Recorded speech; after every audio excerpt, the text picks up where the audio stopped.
Oi pessoal, eu sou a professora Sandra Resch do período da tarde e conversei com a professora Sandra Oliveira do período da manhã e nós chegamos num acordo, num consenso e separamos algumas aulas de português para o 7º ano, para esses dias que vocês ficarão em casa, tudo bem?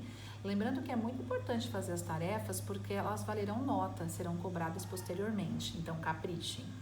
A primeira aula a gente preparou uma revisão dos modos verbais, vocês receberão por e-mail. Então a gente tem alguns exercícios falando sobre os modos verbais, o indicativo, o subjuntivo e o imperativo. Falamos sobre isso em sala de aula. O modo indicativo indica uma certeza, o modo subjuntivo indica uma hipótese ou dúvida e o modo imperativo indica uma ordem ou um aconselhamento. Então, vocês têm alguns exercícios, podem passar para o caderno e responder, tudo bem? Tem até a página selecionada aqui para vocês relembrarem os modos verbais, página 60, combinado? Aí nós temos também uns outros exercícios selecionados. Alguns vão precisar que vocês anotem os enunciados e façam a resposta no caderno, tudo bem? Esses exercícios estão nas páginas 62 e 63. Então, a nossa aula número 1 fala sobre modos verbais e verbos, tá certo? Dando sequência, a gente tem a aula número 2. A aula número 2, vocês devem se recordar que nós lemos em sala de aula aquele texto do Gregor que se transformou em uma barata. Pois é, esse texto faz parte do livro A Metamorfose, de Franz Kafka, um clássico universal. Mistura um pouco de mistério e um pouquinho de conto fantástico. Como que uma pessoa pode se transformar em uma barata? Loucura, não é verdade? Olha, tivemos um desafio, porque esse texto ele tem um nível médio para difícil e conseguimos fazer essa leitura coletiva e ter um bom entendimento da história.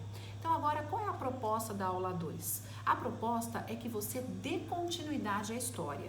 O Gregor estava dentro do quarto dele e a família, a irmã batendo na porta. Será que ele saiu do quarto? Será que a família percebeu o que estava acontecendo com ele? Pois bem, você vai continuar essa história no seu caderno. Se você não quiser falar da história do Gregor, você pode criar uma nova história de mistério. A proposta está escrita aqui. Crie uma outra história na qual a personagem também se transforma em um bicho. O mais importante é ser criativo. Registre o seu texto no seu caderno de português. Continuando, nós temos a aula número 3. Continuamos falando de contos de mistério e de terror. Então, é interessante que nós pedimos para vocês agora pesquisarem um novo conto do Edgar Allan Poe, que nós lemos também A Morte Escarlate, né, como primeiro conto de abertura do livro, ou um outro conto do Franz Kafka. Então, você tem liberdade para pesquisar e ler uma nova história de um desses dois autores. Então, você tem duas opções, ou Edgar Allan Poe ou Franz Kafka. Você vai ler esse texto e vai, após a leitura, fazer algumas anotações no seu caderno. Nós solicitamos 10 informações significativas a respeito da história que você leu. Por exemplo, o título, qual é o maior conflito da história, quais personagens principais estão envolvidos, qual é o desfecho, o clímax, pensando sempre naquela sequência narrativa que nós estudamos em sala de aula. Combinado? Capriche. Continuando, nós temos a aula número 4. A aula número 4 é texto e interpretação. A leitura é de uma nova história, chama-se O Naufrágio. Ela está nas páginas 79 e 80 do livro de português, tá? Eu vou até pegar aqui para mostrar para vocês, a página 79 e 80. É um texto curto, diferente daqueles contos de mistério que nós vimos, né, do Edgar Allan Poe e do Franz Kafka. É um texto mais curto, né, e vale a pena fazer a leitura porque é do Robinson Crusoe. Após a leitura, você vai ter que fazer a interpretação. Anote só as respostas no caderno, tá? A sequência tá pedindo aqui, página 81, respostas de 1 até 8. Combinado? Bom, o livro traz de português para vocês uma discussão a respeito dos naufrágios no cinema.